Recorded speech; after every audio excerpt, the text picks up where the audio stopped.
ลังจากที่ผู้ประท้วงนักศึกษาสหรัฐบุกยึดอาคารแฮมิลตันฮอลล์อาคารสไตล์นีโอคลาสสิกอายุ118 ปีซึ่งเป็นศูนย์กลางการประท้วงภายในมหาวิทยาลัยตั้งแต่ทศวรรษที่ปี 1960 และได้ทำการยึดอาคารดังกล่าวโดยใช้เวลาเพียง 20 นาทีเท่านั้น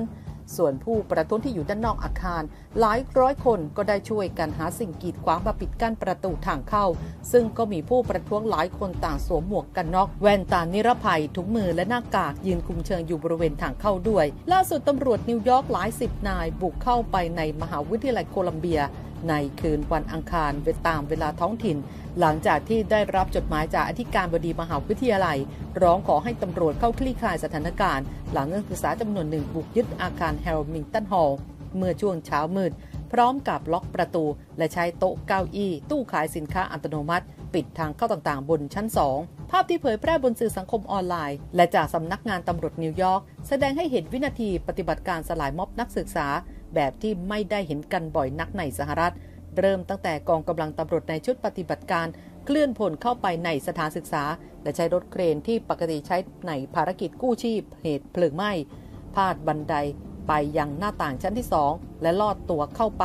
มีรายงานจากสื่อหลายแห่งว่าตำรวจนิวยอร์กใช้ระเบิดแฟลชหรือระเบิดแสงที่จะปล่อยแสงวาบและเสียงดังทำให้เกิดอาการมึนงงไปชั่วขณะในการบุกเคลียร์พื้นที่กวาดต้อนนักศึกษาออกจากอาคารโดยไม่มีการใช้แก๊สน้ำตาแต่ไม่มีภาพในส่วนนี้ขณะที่คาสโดทรีรองผู้บัญชาการตำรวจนิวยอร์กได้โพสต์คลิปในนาทีที่ตำรวจใช้ค้อนทุบเพื่อปลดล็อกกุญแจแล้วก็เข้าไปในห้องที่มองเห็นชั้นหนังสือเรียงรายตามด้วยคลิปตำรวจยืนเรียงหน้ากระดานตามบันไดลำเลียงเก้าอี้ที่นักศึกษาใช้ปิดกั้นขวางทางลงมาทีละตัวขณะตำรวจอีกส่วนก็เดินสวนขึ้นไปภาพต่อมาตำรวจหิ้วตัวนักศึกษาที่ถูกสวมกุญแจมือหลายสิบคนออกจากอาคารไปขึ้นรถตำรวจ CNN รายงานอ้างว่าตำรวจนิวยอร์กปฏิบัติการครั้งนี้ใช้เวลาไม่ถึง2 ชั่วโมงไม่มีผู้ได้รับบาดเจ็บการประท้วงสงครามกาซาของนักศึกษาในสหรัฐครั้งนี้มีจุดเริ่มต้นที่มหาวิทยาลัยโคลัมเบียเมื่อ2 สัปดาห์ก่อนจะลุกลามไปยังสถาบันการศึกษาอื่นทั่วประเทศอย่างรวดเร็วและกลายเป็นการเคลื่อนไหวของปัญญาชนที่ยืดเยื้อและแผ่กว้างที่สุดนับตั้งแต่การออกมาต่อต้านสงครามเวียดนามในช่วงทศวรรษ 1960 ถึง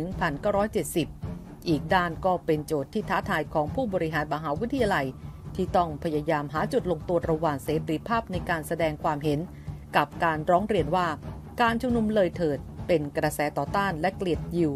อีกทั้งยังจะต้องพยายามคลี่คลายก่อนพิธีการสำเร็จการศึกษาที่กำลังจะมาถึงข้อเรียกร้องหนึ่งของนักศึกษาและเป็นเรื่องที่ตกลงกันไม่ได้ก็คือต้องการให้มหาวิทยาลัยถอนการลงทุนจากบริษัทที่เชื่อมโยงกับอิสราเอลหรือธุรกิจที่ได้รับกำไรจากการละเมิดสิทธิชาวปาเลสไตน์ในกาซาแม้ว่ามหาวิทยาลัยโคลัมเบียเริ่มใช้ไม้แข็งสั่งพักสถานะนักศึกษาไล่ออกนักศึกษาหากไม่ยอมรื้อเต็นท์ออกภายในเส้นตาย 14 นาฬิกาของวันจันทร์แต่ก็ไม่เป็นผลแถมส่วนหนึ่งกลับไปยกระดับด้วยการเข้าไปยึดอาคารเรียนภายในมหาวิทยาลัยทำให้ประธานาธิบดีโจไบเดนออกปากว่านี่ไม่ใช่ตัวอย่างการประท้วงอย่างสันติเนมัชชาฟิกอธิการบดีมหาวิทยาลัยโคลัมเบียตัดสินใจส่งหนังสือถึงตำรวจนิวยอร์กโดยอ้างว่าการยึดอาคารมหาวิทยาลัยมีบุคคลที่ไม่ได้เกี่ยวข้องกับมหาวิทยาลัยเป็นแกนนำทำให้เธอไม่มีทางเลือกจำเป็นต้องขอให้ตำรวจช่วยเคลียร์ทุกคนออกจากอาคารแฮมิลตันฮอลล์และเต็นท์ที่ถูกนำมาติดตั้งเพื่อปักหลักชุมนุมออกไปทั้งหมดทั้งยังขอให้ตำรวจตรึงกำลังในมหาวิทยาลัยจนถึงวันที่ 17 พฤษภาคมหรือหลังพิธีสำเร็จการศึกษา 2 วันเพื่อให้แน่ใจว่าเต็นท์ค้างแรมของผู้ประท้วงจะไม่กลับมาอีกขณะที่เพจ Facebook การทหารและการเมืองโลกก็ได้โพสต์คลิปและข้อความระบุด้วยว่าจนถึงขณะนี้มีผู้ชุมนุมสนับสนุนปาเลสไตน์โดนจับไปแล้วกว่า 1,200 คนเจ้าหน้าที่สิทธิมนุษยชนระดับสูงของ UN เริ่มแจ้งเตือนเรื่องการปราบปรามการประท้วงของนักศึกษาที่รุนแรงเกินขอบเขตสถานการณ์การชุมนุมของนักศึกษามหาวิทยาลัยในสหรัฐเริ่มทวีความรุนแรงมากขึ้นหลังเจ้าหน้าที่ใช้กำลังในการสลายการชุมนุมมีรายงานการใช้แก๊สน้ำตากระสุนยางรวมทั้งสเปรย์พริกไทยใส่ผู้ประท้วงเช่นมหาวิทยาลัยเซาท์ฟลอริดามหาวิทยาลัยเท็กซัสเป็นต้น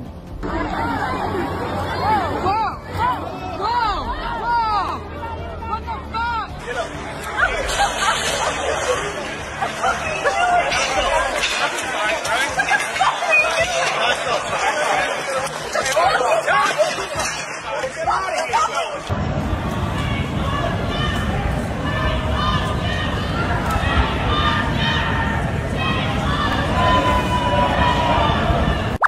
สนับสนุนท็อปนิวส์นำเสนอความจริงได้แล้ววันนี้เพียงกดปุ่ม Super Thanks แล้วเลือกจำนวนเงินตามที่ต้องการได้เลยครับขอบคุณครับ